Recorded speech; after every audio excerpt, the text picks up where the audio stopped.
Good afternoon, Felicia Asher with 7 News. Now, I'm working on a story today because a family reached out asking for help because their mother signed a pre-planning funeral agreement, meaning that she paid for everything for her funeral services, from the casket to the staff to the services, because she didn't want that burden on her family. Now, when it was time for the family to have to bury her because she unfortunately passed away suddenly in April, they said they went to the funeral home thinking that everything was covered. They just had to pick out a color for the casket, but instead they were handed an invoice for double the cost of what their mother had already covered.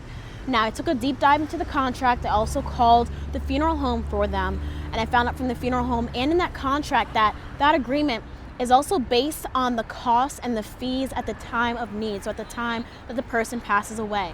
The funeral home said that those agreements are between the insurance company and the descendant, and that those agreements don't always cover all of the costs or consider inflation. So although the mom did pay for everything from her caskets to her services and staff at the time, but when she passed away years later, the funeral home said prices of everything went up, and therefore the family is responsible for the difference unless they switch to something else.